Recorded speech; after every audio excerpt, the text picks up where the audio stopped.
Hi dear friends, ഇന്ന് നമ്മൾ discuss ചെയ്യുന്നത് writing for academic and professional സക്സസ്സിലെ മൂന്നാമത്തെ ചാപ്റ്റർ ആയിട്ടുള്ള ദ പ്രോസസ് ഓഫ് റൈറ്റിംഗ് ആണ്. നമ്മൾ അക്കാഡമിക് റൈറ്റിങ്ങിൻ്റെ ഇൻട്രൊഡക്ഷൻ ആണ് ആദ്യം നോക്കിയത്. അക്കാഡമിക് റൈറ്റിംഗ് എന്താണെന്ന് പഠിച്ചു കഴിഞ്ഞു. അതായത് നമ്മൾ സ്റ്റഡി പർപ്പസിന് ആയിട്ട് എഴുതുന്ന എല്ലാത്തരം റൈറ്റിങ്ങിനെയും അക്കാഡമിക് റൈറ്റിംഗ് എന്നാണ് പറയുന്നത്. ഈ ഒരു യൂണിറ്റിൽ നമ്മൾ ആ റൈറ്റിങ്ങിൽ വരുന്ന സ്റ്റെപ്സ് എന്തൊക്കെയാണ്, ഇപ്പം നമ്മൾ അക്കാഡമിക് റൈറ്റിംഗ് എന്താണെന്ന് പഠിച്ചു. അതിനുശേഷം രണ്ടാമത്തെ ചാപ്റ്ററിൽ അക്കാഡമിക് റൈറ്റിങ്ങിൽ എന്തെല്ലാം വരുന്നുണ്ട്, അതിൽ വരുന്ന ജോണേഴ്സ് എന്തൊക്കെയാണെന്ന് പഠിച്ചു. ഈ ഒരു ചാപ്റ്ററിൽ നമ്മൾ എങ്ങനെയാണ് എഴുതുക, എങ്ങനെയാണ് ഒരു അക്കാഡമിക് റൈറ്റിംഗ് എഴുതുന്നത്, അതിൽ വരുന്ന സ്റ്റെപ്സാണ് പഠിക്കാൻ പോകുന്നത്. അപ്പോൾ അതിൽ ആദ്യമായിട്ട് നമ്മൾ പഠിക്കുന്നത് features of academic writing. Features of academic writing എന്ന് പറഞ്ഞിട്ടുണ്ടെങ്കിൽ മൂന്ന് ഫീച്ചേഴ്സാണ് അക്കാഡമിക് റൈറ്റിങ്ങിനുള്ളത്. First one formal, second objective, third technical. Academic work എഴുതുന്നത് ഫോർമൽ ലാംഗ്വേജ് യൂസ് ചെയ്തിട്ടുകൊണ്ടാണ്. അതുകൊണ്ട് നമുക്ക് അക്കാഡമിക് റൈറ്റിങ്ങിൻ്റെ ഏറ്റവും ഇമ്പോർട്ടൻ്റ് ആയിട്ടുള്ളൊരു ഫീച്ചറാണ് ഫോർമൽ. അക്കാഡമിക് റൈറ്റിംഗ് എഴുതുന്നത് ഫോർമൽ ലാംഗ്വേജ് യൂസ് ചെയ്തുകൊണ്ടാണ്. Second one is objective. അതിൽ പറയുന്ന അക്കാഡമിക് റൈറ്റിങ്ങിൽ നമ്മൾ പ്രസൻറ്റ് ചെയ്യുന്ന വ്യൂസ് എന്ന് പറഞ്ഞാൽ it is independent to the writer. നമ്മുടെ പേഴ്സണൽ വ്യൂസ് ആവരുത് നമ്മളൊരു അക്കാഡമിക് റൈറ്റിങ്ങിൽ എഴുതേണ്ടത്, നമ്മുടെ പേഴ്സണലായിട്ടുള്ള കാര്യങ്ങളല്ല. അതുകൊണ്ടാണ് അതിനെ ഒബ്ജക്റ്റീവ് ആണെന്ന് പറയുന്നത്, ഓർ ഇംപേഴ്സണലാണ്. മൂന്നാമതാണ് ടെക്നിക്കൽ.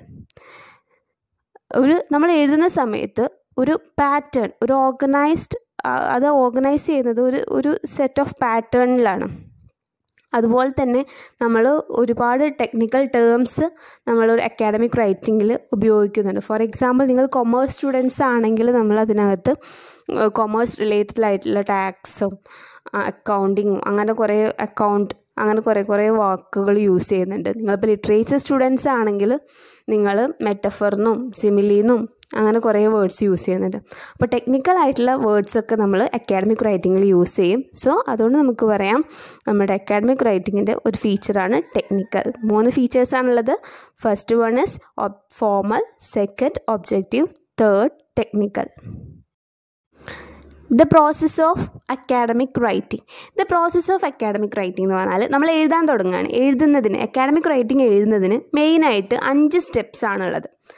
ഫസ്റ്റ് വണ്ണിൽ deciding what you want to study or investigate. നമ്മൾ എഴുതാൻ തുടങ്ങുമ്പോൾ ആദ്യം നമ്മൾ ചെയ്യേണ്ടത് നമ്മൾ എന്താണ് എഴുതേണ്ടത് എന്നുള്ളത് തീരുമാനിക്കുകയാണ്. എന്തിനെക്കുറിച്ചാണ് എഴുതേണ്ടത് എന്നുള്ളത് തീരുമാനിക്കുകയാണ്. അതാണ് first step, deciding what you want to study or investigate. അതിനകത്ത് നമ്മൾ ചെയ്യേണ്ട കാര്യങ്ങളാണ് ചൂസിങ് എ സബ്ജക്റ്റ്, ഒരു സബ്ജക്റ്റ് സെലക്ട് ചെയ്യണം. Second, identifying probable points. ആ സബ്ജക്റ്റിനിടയിൽ വരുന്ന പോയിൻറ്റ്സ് എന്തൊക്കെയാണ്, എന്തൊക്കെ പോയിൻറ്റ്സ് ഈ സബ്ജക്റ്റിൻ്റെ അണ്ടറിൽ നമുക്ക് എഴുതാം എന്നുള്ള കാര്യം തീരുമാനിക്കണം. മൂന്നാമതായിട്ട് ഡിസൈഡിങ് ദ ടൈറ്റിൽ. നമ്മളുടെ എഴുതാൻ പോകുന്ന അക്കാഡമിക് റൈറ്റിങ്ങിന് ഒരു ടൈറ്റിൽ സെലക്ട് ചെയ്യാം. And understanding the purpose and audience. നമ്മൾ എഴുതാൻ പോകുന്ന ഈ ഒരു വർക്കിൻ്റെ, ഈ ഒരു അക്കാഡമിക് റൈറ്റിങ്ങിൻ്റെ പർപ്പസ് എന്താണെന്നും അതിൻ്റെ ഓഡിയൻസ് ആരാണെന്നും, നമ്മൾ എഴുതുന്ന കാര്യം ആരാണ് വായിക്കാൻ പോകുന്നത് എന്നുള്ള കാര്യവും മനസ്സിലാക്കുക. അതാണ് ഒന്നാമത്തെ സ്റ്റെപ്പിൽ നമ്മൾ ചെയ്യേണ്ടത്. Second one, collecting information or expert sources. നമ്മൾ രണ്ടാമത്തെ സ്റ്റെപ്പിൽ ചെയ്യേണ്ടത് collecting information or expert sources. Informations collect ചെയ്യുക. നമ്മൾ ടോപ്പിക്ക് സെലക്ട് ചെയ്തു ഒന്നാമത്തെ സ്റ്റെപ്പിൽ. ഈ രണ്ടാമത്തെ സ്റ്റെപ്പിൽ നമ്മൾ ആ ടോപ്പിക് റിലേറ്റ് ചെയ്തിട്ടുള്ള ഇൻഫർമേഷൻസ് കളക്ട് ചെയ്യുകയാണ് ചെയ്യുന്നത്. അതല്ലെങ്കിൽ ഈ ടോപ്പിക് റിലേറ്റ് ചെയ്തിട്ടുള്ള ഇൻഫർമേഷൻസ് എവിടെ നിന്നെല്ലാം കിട്ടും എന്നുള്ള കാര്യം മനസ്സിലാക്കണം. രണ്ടാമത്തെ സ്റ്റെപ്പിൽ വരുന്ന കാര്യങ്ങളാണ് ഒന്ന്, identifying the sources of information, അതുപോലെ മേക്കിംഗ് നോട്ട്സ് ആൻഡ് കോഡ്സ്. നമ്മൾ എവിടെ നിന്നൊക്കെ ഇൻഫർമേഷൻ കിട്ടും എന്നുള്ളത് ഐഡൻറ്റിഫൈ ചെയ്യുകയും അതുപോലെ തന്നെ കിട്ടുന്ന ഇൻഫർമേഷൻസ് വെച്ചിട്ട് നോട്ട്സ് ഉണ്ടാക്കുകയാണ് രണ്ടാമത്തെ സ്റ്റെപ്പിൽ നമ്മൾ ചെയ്യുന്നത്. മൂന്നാമത്, preparing a framework or structure to work on. അതാണ് മൂന്നാമത്തെ സ്റ്റെപ്പ്. നമ്മൾ എഴുതാൻ പോകുന്ന ഒരു കാര്യത്തിന് ഒരു സ്ട്രക്ചർ ഉണ്ടാക്കിയെടുക്കുക എന്നുള്ളതാണ് മൂന്നാമത്തെ കാര്യം. അതിൽ നമ്മൾ ചെയ്യുന്നത് ഫൈനലൈസിങ് ദ കീ പോയിൻറ്റ്സ്. ഇപ്പോൾ നമ്മൾ നോട്ട്സൊക്കെ ഉണ്ടാക്കിയെടുത്തു, അതിനകത്ത് എന്തൊക്കെ പോയിൻറ്റ്സ് ആണ് ഇൻക്ലൂഡ് ചെയ്യേണ്ടത് എന്നുള്ളത് ഫൈനലൈസ് ചെയ്യാം. അതുപോലെ deciding the pattern of organisation. നമ്മൾ എന്ത് രീതിയിലാണ് ഈ പോയിൻറ്റ്സ് എഴുതാൻ പോകുന്നത്, എങ്ങനെയാണ് ഈ പോയിൻറ്റ്സിനൊക്കെ ഓർഗനൈസ് ചെയ്യാൻ പോകുന്നത്. ഒരുപാട് പോയിൻറ്റ്സ് ഇപ്പോൾ നമുക്ക് കിട്ടിയിട്ടുണ്ട്. അപ്പോൾ അതിനെ ആദ്യം എന്ത് എഴുതണം, രണ്ടാമത് എന്ത് എഴുതണം, അങ്ങനെ അതിനെ ഓർഗനൈസ് ചെയ്യണം. അതാണ് മറ്റൊരു കാര്യം. പിന്നീട് grouping of points for paragraphs. ഓരോ പാരഗ്രാഫിലും ഏതൊക്കെ പോയിൻറ്റ്സ് വേണം ഇൻക്ലൂഡ് ചെയ്യുക എന്നുള്ളത് കാര്യം തീരുമാനിക്കണം. അതൊക്കെയാണ് നമ്മൾ മൂന്നാമത്തെ സ്റ്റെപ്പിൽ ചെയ്യുന്നത്. Fourth one, writing the first draft. ഇതെല്ലാം ചെയ്ത് കഴിഞ്ഞിട്ടുണ്ടെങ്കിൽ ലാസ്റ്റ് നമ്മൾ നാലാമതായിട്ട് നമ്മൾ ഒന്ന് എഴുതി നോക്കണം. ഫസ്റ്റ് ലാസ്റ്റ് ഒന്ന് റഫായിട്ടൊന്ന് എഴുതി നോക്കുക. അതാണ് നാലാമത്തെ step, writing the first draft. അഞ്ചാമതായിട്ട് revising and preparing the final draft. അഞ്ചാമതായിട്ട് നമ്മൾ മുൻപ് എഴുതി വെച്ച കാര്യം ഒന്നും കൂടെ വായിച്ചു നോക്കുക. എന്നിട്ട് അതിനകത്ത് എന്തെങ്കിലും മിസ്റ്റേക്സോ എന്തെങ്കിലും ഉണ്ടെങ്കിൽ അതൊക്കെ തിരുത്തിയതിന് ശേഷം ഫൈനലായിട്ട് ഒന്നും കൂടെ എഴുതുക. അതാണ് നമ്മളുടെ അഞ്ചാമത്തെ step. Purpose and audience in academic writing. The process of റൈറ്റിങ്ങിലെ ഫസ്റ്റ് സ്റ്റെപ്പിൽ തന്നെ വരുന്നൊരു കാര്യമാണ് identifying the purpose and audience of writing. നിങ്ങൾ എഴുതുന്നതിൻ്റെ പർപ്പസ് എന്താണെന്നും ഓഡിയൻസ് ആരാണെന്നും മനസ്സിലാക്കുക എന്നുള്ളത്. അപ്പോൾ നമുക്ക് പർപ്പസ് എന്താണെന്ന് നോക്കാം. The reason for writing. നിങ്ങൾ എഴുതുന്നതിൻ്റെ റീസണെ പറയുന്ന പേരാണ് പർപ്പസ് എന്നുള്ളത്. അപ്പോൾ അതുകൊണ്ട് തന്നെ നിങ്ങൾ ഒരു കാര്യം, ഒരു അക്കാഡമിക് റൈറ്റിംഗ് എഴുതുന്നതിന് മുൻപ് you have to ask yourself some questions. നിങ്ങൾക്ക് നിങ്ങളോട് തന്നെ ചില ക്വസ്റ്റ്യൻസ് ചോദിക്കാനുണ്ട്. അതാണ് first one, to explain or describe something. നിങ്ങൾ ഈ വർക്ക് എഴുതുന്നത് എന്തെങ്കിലും ഒരു കാര്യം എക്സ്പ്ലെയിൻ ചെയ്യാനോ ഡിസ്ക്രൈബ് ചെയ്യാനോ ആണോ? അതല്ലെങ്കിൽ ടു പേഴ്സ്യൂർ ദ റീഡർ. നിങ്ങളുടെ വർക്ക് ഒരാളെ പേഴ്സ്യൂഡ് ചെയ്യാൻ വേണ്ടി, അല്ലെങ്കിൽ ഒരാളെ ഒരു പെർട്ടിക്കുലർ രീതിയിൽ ചിന്തിക്കുവാനോ അല്ലെങ്കിൽ ഒരു പെർട്ടിക്കുലർ ആക്ഷൻ ചെയ്യിക്കുവാനോ ആയിട്ട് സ്വാധീനിക്കാനായിട്ടാണോ നിങ്ങൾ ഈ ഒരു കാര്യം എഴുതുന്നത്? അതല്ലെങ്കിൽ ടു ഇൻഫോം ദ റീഡർ. നിങ്ങൾ വായിക്കാൻ പോകുന്ന ഒരാളെ എന്തെങ്കിലും ഒരു കാര്യത്തെക്കുറിച്ച് ഇൻഫോം ചെയ്യാനാണോ ഇത് എഴുതുന്നത്? അതല്ലെങ്കിൽ ടു ഷെയർ യുവർ എക്സ്പീരിയൻസ്. നിങ്ങൾ എന്തെങ്കിലും ഒരു എക്സ്പീരിയൻസ് ഷെയർ ചെയ്യാനാണോ? അങ്ങനെ എന്തിനു വേണ്ടിയിട്ടാണ് നിങ്ങൾ ഈ ഒരു കാര്യം എഴുതുന്നത് എന്നുള്ളത് നിങ്ങൾ നിങ്ങളോട് തന്നെ ചോദിക്കേണ്ടതാണ്. ഓക്കെ, ഇനി നിങ്ങളുടെ ടെക്സ്റ്റ് ബുക്കിൽ ഈ പറയുന്ന അക്കാഡമിക് അസൈൻമെൻറ്റ്സും കുറച്ച് അതിൻ്റെ പർപ്പസുകളും തന്നിട്ടുണ്ട്. അതെന്താണെന്ന് നോക്കാം. അസൈൻമെൻറ്റ്സിന് എക്സാമ്പിളായിട്ട് തന്നിട്ടുള്ളത് descriptive essays, paragraphs, lab reports and other explanatory writing. ഇതിൻ്റെയൊക്കെ പർപ്പസ് എന്ന് പറഞ്ഞിട്ടുണ്ടെങ്കിൽ demonstrating knowledge, understanding and synthesising. നിങ്ങളുടെ നോളജ് ഡെമോൺസ്ട്രേറ്റ് ചെയ്യുക. നിങ്ങളുടെ നോളജ് നിങ്ങൾ ഈ എഴുതുന്നത് വഴി അവിടെ ഡെമോൺസ്ട്രേറ്റ് ചെയ്യുക എന്നുള്ളതാണ്. അതാണ് അതിൻ്റെ പർപ്പസ്. രണ്ടാമത് വന്നിട്ടുള്ള അസൈൻമെൻറ്റ്സ് ആണ് critical, argumentative and persuasive essay, അതുപോലെ അനാലിസിസ് ഓഫ് ലിറ്റററി ടെക്സ്റ്റ്. ഈ അസൈൻമെൻറ്റ്സിൻ്റെ ഒക്കെ പർപ്പസ് എന്ന് പറഞ്ഞാൽ ability to construct argument, persuading or convincing someone to think in a certain way. നിങ്ങൾക്കൊരു എബിലിറ്റി ഉണ്ടാക്കിയെടുക്കുക, ഒരു ആർഗ്യുമെൻറ്റ് ക്രിയേറ്റ് ചെയ്യാനുള്ള എബിലിറ്റി ഉണ്ടാക്കിയെടുക്കുക എന്നുള്ളതാണ്. ആ ആർഗ്യുമെൻറ്റ് എന്ന് പറഞ്ഞാൽ എങ്ങനെയായിരിക്കണം? Convincing someone to think in a certain way. ഒരാളെ ഒരു പെർട്ടിക്കുലർ രീതിയിൽ തിങ്ക് ചെയ്യാനായിട്ട് കൺവിൻസ് ചെയ്യുന്ന രീതിയിൽ ഒരു ആർഗ്യുമെൻറ്റുകൾ ഉണ്ടാക്കിയെടുക്കാനായിട്ട് നിങ്ങളെ പ്രാപ്തരാക്കുക എന്നുള്ളതാണ് ഈ പറയുന്ന ക്രിട്ടിക്കൽ, ആർഗ്യുമെൻറ്റേറ്റീവ് ആൻഡ് പെർസ്യൂസീവ് എസ്സേയുടെയും അതുപോലെ അനാലിസിസ് ഓഫ് ലിറ്റററി ടെക്സ്റ്റിൻ്റെയും ഒക്കെ purpose. Next, review of literature, research report, write up on methodology. ഇതിൻ്റെയൊക്കെ പർപ്പസ് എന്ന് പറഞ്ഞാൽ ബിൽഡിംഗ് റിസർച്ച് സ്കിൽസ്. നിങ്ങളിൽ റിസർച്ച് സ്കില്ല് ഉണ്ടാക്കിയെടുക്കുക എന്നുള്ളതാണ് ഈ പറയുന്ന അസൈൻമെൻറ്റ്സിൻ്റെ, റിവ്യൂ ഓഫ് ലിറ്ററേച്ചറിൻ്റെയും റിസർച്ച് റിപ്പോർട്ടിൻ്റെയും റൈറ്റ് അപ്പ് ഓൺ മെത്തഡോളജിയുടെയും ഒക്കെ purpose. Proposal, case study, problem solving, designing specification for project. ഈ അസൈൻമെൻറ്റിൻ്റെയൊക്കെ പർപ്പസ് എന്ന് പറഞ്ഞാൽ പ്രിപ്പയറിംഗ് ഫോർ പ്രൊഫഷണൽ പ്രാക്ടീസ്. നിങ്ങൾ ഭാവിയിൽ ചെയ്യാൻ പോകുന്ന പ്രൊഫഷണലായിട്ടുള്ള കാര്യങ്ങൾക്ക് വേണ്ടിയിട്ട് നിങ്ങളതിനെ പ്രിപ്പയർ ചെയ്തെടുക്കുകയാണ് ഈ പറയുന്ന പ്രൊപ്പോസലിൻ്റെയും കേസ് സ്റ്റഡിയുടെയും പ്രോബ്ലം സോൾവിൻ്റെയും ഒക്കെ purpose. The purpose of your academic writing assignment is usually fixed by your instructor. നിങ്ങളുടെ അക്കാഡമിക് റൈറ്റിംഗ് അസൈൻമെൻറ്റിൻ്റെ പർപ്പസ് എന്തായിരിക്കണം എന്നുള്ളത് ഡിസൈഡ് ചെയ്യുന്നത് നിങ്ങളുടെ ടീച്ചറാണ്. അതല്ലെങ്കിൽ or the regulations of the course. അതല്ലെങ്കിൽ നിങ്ങളുടെ കോഴ്സിന് ഓരോ റൂൾസ് ഉണ്ടായിരിക്കും, അതനുസരിച്ചിട്ടായിരിക്കും. നിങ്ങൾ പഠിക്കുന്ന ഓരോ കോഴ്സിനും സ്റ്റുഡൻറ്റിൻ്റെയും ലേണിംഗ് ഔട്ട്കം എന്ന് പറഞ്ഞാൽ ഡിഫറെൻ്റ് ആണ്. കൊമേഴ്സ് സ്റ്റുഡൻസ് ആ കൊമേഴ്സ് ഒരു 3 ഇയർ കഴിഞ്ഞ് കംപ്ലീറ്റ് ആകുമ്പോൾ അവരെന്തൊക്കെ പഠിച്ചിരിക്കണം, അവർക്ക് എന്തൊക്കെ സ്കില്ല് അവർ അക്വയർ ചെയ്തിരിക്കണം എന്നുള്ളതും, അതല്ലെങ്കിൽ ലിറ്ററേച്ചർ സ്റ്റുഡൻറ്റ് 3 വർഷം കഴിഞ്ഞിട്ടുണ്ടെങ്കിൽ അവർക്ക് എന്തൊക്കെ സ്കില്ല് ഉണ്ടായിരിക്കണം എന്നുള്ളതും ഡിഫറെൻ്റ് ആണ്. അതുകൊണ്ട് തന്നെ നിങ്ങൾക്ക് ചെയ്യുന്ന അസൈൻമെൻറ്റ്സും ഡിഫറെൻ്റ് ആയിരിക്കും. അതിന് എക്സാമ്പിളാണ് ഒരു ലിറ്ററേച്ചർ സ്റ്റുഡൻറ്റിൻ്റെ ലേണിംഗ് ഔട്ട്കം എന്ന് പറയുന്നത് to interpret literary works using certain concepts and theories and trends. ഒരു ലിറ്റററി സ്റ്റുഡൻറ്റിൻ്റെ ലേണിംഗ് ഔട്ട്കം എന്ന് പറഞ്ഞിട്ടുണ്ടെങ്കിൽ ഒരു പെർട്ടിക്കുലർ ലിറ്റററി വർക്കിനെ ഇൻ്റർപ്രറ്റ് ചെയ്യാനുള്ള ഒരു സ്കില്ല് ഉണ്ടാവുക എന്നുള്ളതാണ്. അതുപോലെ ഒരു സയൻസ് സ്റ്റുഡൻറ്റിൻ്റെ ഒരു ലേണിംഗ് ഔട്ട്കം എന്ന് പറയുന്നത് to explain the nature of phenomena, ഏതെങ്കിലും ഒരു ഫിനോമിനയുടെ നേച്ചർ എക്സ്പ്ലെയിൻ ചെയ്യാനുള്ള ആ ഒരു സ്കില്ല് ഉണ്ടാക്കിയെടുക്കുക എന്നുള്ളതാണ്. അപ്പോൾ അതുകൊണ്ട് തന്നെ ഓരോ കോഴ്സിൻ്റെയും ഓരോ ഡിസിപ്ലിൻ്റെയും ലേണിംഗ് ഔട്ട്കം എന്ന് പറഞ്ഞാൽ ഡിഫറെൻ്റ് ആയിരിക്കും. അതനുസരിച്ചിട്ട് അവർക്ക് കിട്ടുന്ന അസൈൻമെൻറ്റ്സും അതിൻ്റെ പർപ്പസും ചേഞ്ച് ആയിക്കൊണ്ടിരിക്കും. Audience analysis. നമ്മളൊരു കാര്യം എഴുതുമ്പോൾ അത് ആരാണോ വായിക്കാൻ പോകുന്നത് അവരെ കുറിച്ചിട്ട് നല്ല രീതിയിൽ മനസ്സിലാക്കിയിരിക്കുക എന്നുള്ളത് വളരെ ഇമ്പോർട്ടൻ്റ് ആയിട്ടുള്ള കാര്യമാണ്.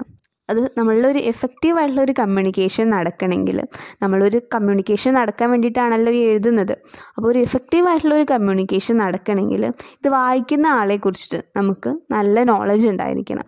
അതുകൊണ്ട് തന്നെ ഓഡിയൻസ് അനാലിസിസ് എന്ന് പറഞ്ഞിട്ടുണ്ടെങ്കിൽ നമ്മുടെ അക്കാഡമിക് റൈറ്റിങ്ങിൻ്റെ ഒരു ഇമ്പോർട്ടൻ്റ് ആയിട്ടുള്ളൊരു സ്റ്റെപ്പാണ്. ഒരു എഫക്റ്റീവ് കമ്മ്യൂണിക്കേഷന് വളരെ ഇമ്പോർട്ടൻ്റ് ആയിട്ടുള്ള ഒന്നാണ് ഓഡിയൻസ് അനാലിസിസ്. നമ്മൾ ഒരു അക്കാഡമിക് റൈറ്റിംഗ് അസൈൻമെൻറ്റ് എഴുതാൻ തുടങ്ങുന്നതിന് മുൻപ് നമ്മളോടായിട്ട് കുറച്ച് ക്വസ്റ്റ്യൻസ് ചോദിക്കണം. Who am I writing for? ആർക്ക് വേണ്ടിയിട്ടാണ് ഇത് എഴുതുന്നത്? ആരെ അഡ്രസ്സ് ചെയ്തിട്ടാണ് ഇത് എഴുതുന്നത്? ആരാണ് ഈ കാര്യം വായിക്കാൻ പോകുന്നത് എന്നുള്ള കാര്യം ആദ്യം ചോദിക്കണം. Second, what do I expect my readers to know about my topic? ഞാൻ എന്തൊക്കെ കാര്യങ്ങളാണ് ഞാനീ പറയാൻ പോകുന്ന ടോപ്പിക്കിനെ കുറിച്ചിട്ട് എൻ്റെ റീഡേഴ്സ് അറിഞ്ഞിരിക്കേണ്ടത്? ഞാൻ എന്തൊക്കെ കാര്യങ്ങളാണ് ഈ ടോപ്പിക്കിനെ കുറിച്ചിട്ട് എൻ്റെ റീഡറുമായിട്ട് കൺവേ ചെയ്യാൻ പോകുന്നത്? അതുപോലെ what do I want my reader to think about my topic? ഞാൻ ഈ പറയാൻ പോകുന്ന ടോപ്പിക്കിനെ കുറിച്ചിട്ട് എന്താണ് എൻ്റെ റീഡർ ചിന്തിക്കേണ്ടത്? നല്ല ടോപ്പിക് നല്ലൊരു കാര്യമാണെന്നാണോ, അല്ലെങ്കിൽ അത് വളരെ മോശമാണ് വേണ്ടാന്ന് വെക്കേണ്ട കാര്യമാണെന്നാണോ, അങ്ങനെ എന്താണ് എൻ്റെ റീഡർ ആ ടോപ്പിക്കിനെ കുറിച്ചിട്ട് ചിന്തിക്കേണ്ടത്? What do my readers no about my topic? ഞാൻ ഈ ഡിസ്കസ് ചെയ്യാൻ പോകുന്ന ടോപ്പിക്കിനെ കുറിച്ചിട്ട് ഇത് വായിക്കാൻ പോകുന്ന ആൾക്ക് എന്തെങ്കിലും അറിവുണ്ടോ? അതല്ലെങ്കിൽ നന്നായി അറിയുന്ന ഒരാളാണോ? ഈ ടോപ്പിക്കിനെ കുറിച്ച് നന്നായി അറിയുന്ന ആളാണോ? അങ്ങനെയുള്ള കാര്യങ്ങളൊക്കെ നിങ്ങൾ ഒരു കാര്യം എഴുതുന്നതിന് മുൻപ് അറിഞ്ഞിരിക്കണം. നിങ്ങളൊരു കോളേജ് അസൈൻമെൻറ്റ് ചെയ്യുമ്പോൾ, കോളേജിലൊരു അക്കാഡമിക് റൈറ്റിംഗ് അസൈൻമെൻറ്റ് ചെയ്യുമ്പോൾ അതിൻ്റെ ഓഡിയൻസ് എന്ന് പറഞ്ഞാൽ മിക്കവാറും നിങ്ങളുടെ ടീച്ചർ തന്നെ ആയിരിക്കും. നിങ്ങളൊരു അസൈൻമെൻറ്റ് എഴുതി കഴിഞ്ഞാൽ അത് വായിക്കുന്നത് ഒബ്വിയസ്ലി നിങ്ങളുടെ ടീച്ചറായിരിക്കും. പക്ഷെ ചിലപ്പോഴൊക്കെ നിങ്ങളുടെ സ്റ്റുഡൻസിൻ്റെ മുന്നിൽ, അല്ലെങ്കിൽ നിങ്ങളുടെ ഫ്രണ്ട്സിൻ്റെ അടുത്ത് നിങ്ങൾക്കത് ഷെയർ ചെയ്യാൻ വരാറുണ്ട്. ചിലപ്പോൾ നിങ്ങളുടെ ഫ്രണ്ട്സ് വായിക്കേണ്ടി വരുന്ന ചില സാഹചര്യങ്ങൾ ഉണ്ടാവാറുണ്ട്.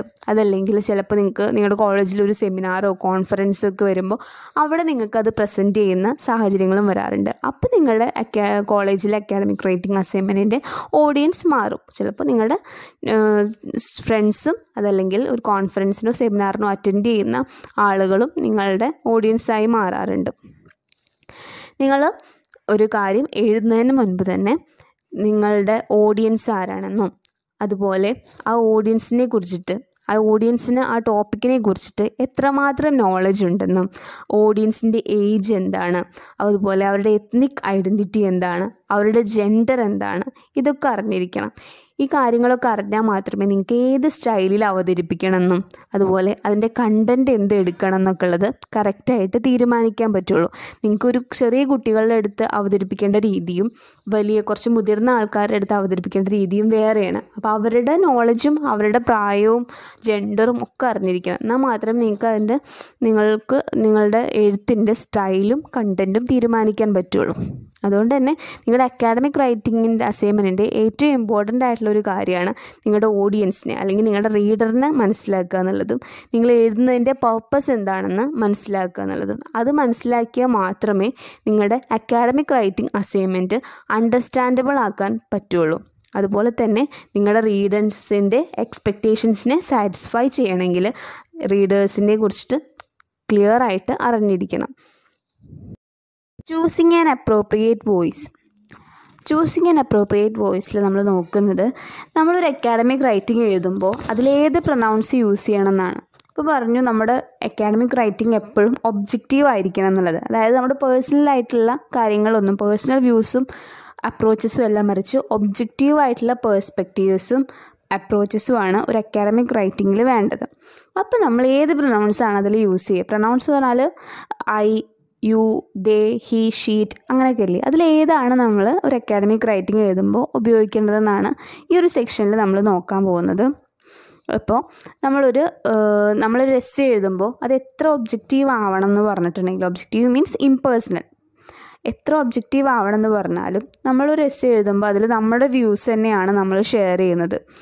അങ്ങനെയാണെങ്കിൽ കൂടെ ഒരു പെർസ്യൂസീവ് വർക്ക്, ഇപ്പോൾ പെർസ്യൂസീവ് വർക്ക് എന്ന് പറഞ്ഞാൽ ഫോർ എക്സാമ്പിൾ ഒരു ഇലക്ഷൻ്റെ ആൾക്കാരൊക്കെ എഴുതില്ലേ, അവർ പറയുന്ന രീതിയിൽ നമ്മൾ പ്രവർത്തിക്കാനായിട്ട് എഴുതുന്ന വർക്കുകളിനെയാണ് പെർസ്യൂസീവ് വർക്ക് എന്ന് പറയുന്നത്. അപ്പോൾ നിങ്ങളൊരു പെർസ്യൂസീവ് ആയിട്ടുള്ള ഒരു എസ്സേ ആണ് എഴുതുന്നതെങ്കിൽ അതിൽ അങ്ങനെ എഴുതുമ്പോൾ കൂടി നിങ്ങൾ ഒരിക്കലും എന്ത് യൂസ് ചെയ്യരുത്?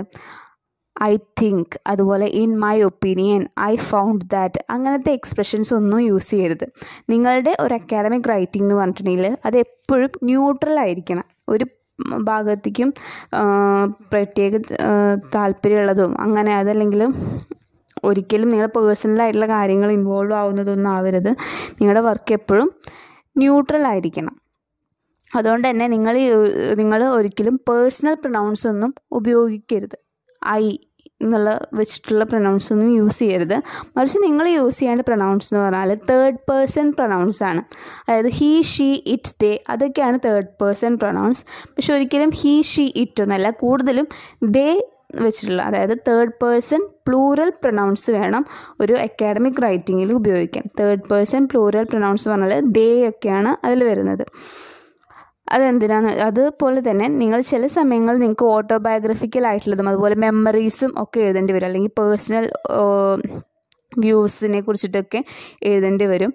ആ സമയങ്ങളിൽ നിങ്ങൾ പേഴ്സണൽ വ്യൂസിനെ കുറിച്ചിട്ടും ഓട്ടോബയോഗ്രഫിക്കൽ ആയിട്ടുള്ള കാര്യങ്ങളെക്കുറിച്ചിട്ടും റിഫ്ലക്റ്റീവ് റൈറ്റിംഗ് എന്ന് പറഞ്ഞിട്ടുണ്ടെങ്കിൽ നിങ്ങൾ എന്തെങ്കിലും നിങ്ങളുടെ മെമ്മറീസിനെ കുറിച്ചിട്ടും എക്സ്പീരിയൻസിനെ കുറിച്ചിട്ടൊക്കെ എഴുതുമ്പോൾ അപ്പോൾ നിങ്ങൾക്ക് പേഴ്സണൽ പ്രൊനൗൺസ് യൂസ് ചെയ്യാം. അതല്ലെങ്കിൽ നിങ്ങൾ കൂടുതലും third person plural pronouns use ചെയ്യുന്നതായിരിക്കും നല്ലത്. അതായത് ദേ യൂസ് ചെയ്യുന്നതാണ് കൂടുതൽ നല്ലത്. അങ്ങനെ യൂസ് ചെയ്യുന്നതിന് ചില അഡ്വാൻറ്റേജസ് ഉണ്ട്. അതിൽ ഫസ്റ്റ് വണ്ണാണ്, അങ്ങനെ തേർഡ് പേഴ്സൺ യൂസ് ചെയ്യുമ്പോൾ അതിൽ നിങ്ങൾ ഒരുപാട് ഓഡിയൻസിന് അഡ്രസ്സ് ചെയ്യുന്നതായിട്ട് തോന്നും. ദേ എന്ന് പറയുമ്പോൾ കുറേ നിങ്ങളുടെ ഓഡിയൻസ് ബ്രോഡൻ ആവും, കുറച്ച് കൂടുതൽ പേരുള്ളതുപോലെ തോന്നും. അതുപോലെ രണ്ടാമത്തെ അഡ്വാൻറ്റേജ് എന്ന് പറഞ്ഞാൽ it helps you to assure the reader that the topic of your work of interest not only to you. നിങ്ങൾ പറയുന്ന കാര്യം നിങ്ങൾക്ക് മാത്രമല്ല ഇൻട്രസ്റ്റ് ഉള്ളത്, നിങ്ങൾ പറയുന്ന കാര്യം ഒരുപാട് പേർക്ക് ഇൻട്രസ്റ്റഡ് ആയിട്ടുള്ള കാര്യമാണെന്നുള്ളത് കാണിക്കാനും ഇത് സഹായിക്കും. മൂന്നാമതെന്ന് പറഞ്ഞിട്ടുണ്ടെങ്കിൽ നിങ്ങളുടെ വർക്ക് ഇപ്പോൾ ഹീ, ഷീ എന്നൊക്കെ നമ്മൾ ഉപയോഗിക്കുമ്പോൾ അത് ജെൻഡറിന് ഇപ്പോൾ ഹീ നിങ്ങൾ കൂടുതൽ ഉപയോഗിച്ചിട്ടുണ്ടെങ്കിൽ അത് മെന്നിന് കൂടുതൽ താല്പര്യമുള്ളതുകൊണ്ടാണ് പറയും, അല്ലെങ്കിൽ ഷീ ആണെങ്കിൽ അത് വുമണിനോട് കൂടുതൽ താല്പര്യമുള്ളതാണെന്ന് പറയും. അപ്പോൾ അതുകൊണ്ട് അതിന് പകരം ദേ എന്ന് പറയുമ്പോൾ നിങ്ങളുടെ വർക്ക് കുറച്ചുകൂടെ ജെൻഡർ ന്യൂട്രൽ ആവും. അപ്പോൾ അതാണ് തേർഡ് പേഴ്സൺ ഉപയോഗിക്കുന്നതിൻ്റെ ഗുണങ്ങളാണ്. ഒന്ന്, ഒരു ബ്രോഡ് ഓഡിയൻസിനെ, നിങ്ങളുടെ ഓഡിയൻസിൻ്റെ വലുതായിട്ട് കാണിപ്പിക്കും. രണ്ടെന്ന് പറഞ്ഞിട്ടുണ്ടെങ്കിൽ നിങ്ങളുടെ ടോപ്പിക്ക് നിങ്ങൾക്ക് മാത്രമല്ല വേറെ ഒരുപാട് ആൾക്കാർക്ക് ഇൻട്രസ്റ്റഡ് ആണെന്നുള്ള രീതിയിൽ കാണിക്കാൻ പറ്റും. അതുപോലെ മൂന്നെന്ന് പറഞ്ഞാൽ നിങ്ങളുടെ വർക്ക്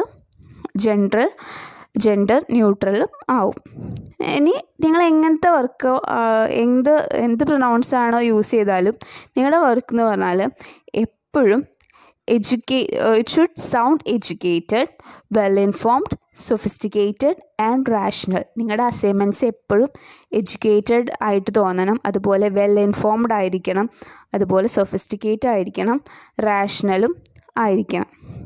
നിങ്ങളുടെ അക്കാഡമിക് റൈറ്റിങ്ങിൽ വരുന്ന നിങ്ങളുടെ ആ ഒരു വോയിസ് എന്ന് പറയുന്നത് എപ്പോഴും എഡ്യൂക്കേറ്റഡ്, അത് വായിച്ചാൽ തോന്നുന്നത് എഡ്യൂക്കേറ്റഡ് ആയിട്ടുള്ള ആളാണ് എഴുതുന്നത് എന്നുള്ളത്. അതുപോലെ വെൽ ഇൻഫോംഡ് ആയിട്ടുള്ള ആളാണെന്നുള്ളതും, സൊഫിസ്റ്റിക്കേറ്റഡ് ആയിട്ടുള്ള ഒരാളാണ് എഴുതുന്നതെന്ന്, അതല്ലെങ്കിൽ റാഷണൽ ആയിട്ടുള്ള ഒരാളാണിത് എഴുതുന്നത് എന്നുള്ളത് ഇത് തോന്നിക്കുന്ന രീതിയിലായിരിക്കണം നിങ്ങളുടെ റൈറ്റിംഗ്. നിങ്ങളുടെ വർക്ക് അതുപോലെ എപ്പോഴും ന്യൂട്രാലിറ്റി ഉണ്ടായിരിക്കണം. ഒരു ബയസ്ഡ് ആയിരിക്കരുത്. നിങ്ങളുടെ അക്കാഡമിക് റൈറ്റിംഗ് എപ്പോഴും ന്യൂട്രൽ ആയിരിക്കണം. The process of writing academic essays. College സ്റ്റുഡൻസിന് കോമൺ ആയിട്ട് തരുന്ന അക്കാഡമിക് അസൈൻമെൻറ്റ്സിൽ ഒന്നാണ് എസ്സേ എന്ന് പറയുന്നത്. ഒരു എസ്സേയിൽ ഒരു സെറ്റ് ഓഫ് പാരഗ്രാഫ്സിനെ ഒരു ലോജിക്കൽ ഓർഡറിൽ അറേഞ്ച് ചെയ്ത് വെക്കുകയാണ് ചെയ്യുന്നത്. പാരഗ്രാഫ്സ് എന്ന് പറഞ്ഞിട്ടുണ്ടെങ്കിൽ ഒരു എസ്സേയുടെ ബിൽഡിംഗ് ബ്ലോക്സ് ആണ്. ഒരു എസ്സേയുടെ ബിൽഡിംഗ് ബ്ലോക്സ് ആയിട്ട് നമുക്ക് പാരഗ്രാഫിനെ കൺസിഡർ ചെയ്യാം. അതുപോലെ തന്നെ ഒരു എസ്സേയിൽ ബുള്ളറ്റ് പോയിൻറ്റ്സ് എന്ന് പറഞ്ഞിട്ടുണ്ടെങ്കിൽ നമ്മൾ ചിലപ്പോൾ എഴുതാറുണ്ട്, ഒരു കുത്തിട്ടിട്ട് അതിൻ്റെ നേരെ ഒരു പോയിൻറ്റ്, അടുത്ത കുത്ത് വേറൊരു പോയിൻറ്റ്, അങ്ങനെ പോയിൻ്റായിട്ട് എഴുതും. അങ്ങനെയോ അതുപോലെ സൈഡ് ഹെഡിങ് കൊടുത്തിട്ട് എഴുതാറുണ്ട്. അതൊന്നും നമ്മൾ പരമാവധി അങ്ങനെ ഒഴിവാക്കണം. പരമാവധി ഒരു എസ്സേയിൽ ബുള്ളറ്റ് പോയിൻറ്റ്സോ സൈഡ് ഹെഡിങ്സോ ഒന്നും എഴുതാൻ പാടില്ല. അതുപോലെ തന്നെ ഒരു എസ്സേയിൽ 3 ടൈപ്സ് ഓഫ് പാരഗ്രാഫ്സ് ആണ് ഉണ്ടാവുന്നത്. ഒരു ഇൻട്രൊഡക്ടറി പാരഗ്രാഫും മിനിമം 3 ബോഡി പാരഗ്രാഫും. മിനിമം 3 എണ്ണം വേണം, അതല്ലെങ്കിൽ അതിൽ കൂടുതലാവാം. 3-ൽ കൂടുതലാവാം, ഒരിക്കലും 3-ൽ കുറയരുത്. 3 ബോഡി പാരഗ്രാഫ്സ്, പിന്നെ ഒരു കൺക്ലൂഷനുമാണ് ഉണ്ടാവേണ്ടത്. ആദ്യത്തെ പാരഗ്രാഫാണ് ഇൻട്രൊഡക്ഷൻ, അതുപോലെ അവസാനത്തെ പാരഗ്രാഫാണ് കൺക്ലൂഷൻ. തെസിസ് സ്റ്റേറ്റ്മെൻറ്റ് എന്താണെന്ന് നോക്കാം. ഒരു എസ്സേയുടെ സെൻട്രൽ ഐഡിയനെ പറയുന്ന പേരാണ് തെസിസ് സ്റ്റേറ്റ്മെൻറ്റ് എന്നുള്ളത്. ഇത് നമ്മൾ സാധാരണ ഒരു എസ്സേയുടെ ഇൻട്രൊഡക്ഷനിലാണ് എഴുതുന്നത്. അതുപോലെ 1-2 സെൻറ്റൻസിലാണ് നമ്മൾ തെസിസ് സ്റ്റേറ്റ്മെൻറ്റ് എഴുതുക.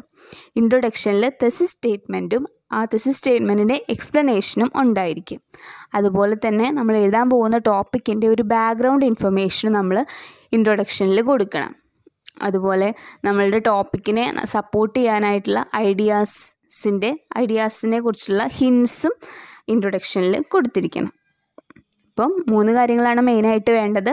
thesis statement and its explanation. Second one എന്ന് പറഞ്ഞിട്ടുണ്ടെങ്കിൽ background information on the topic.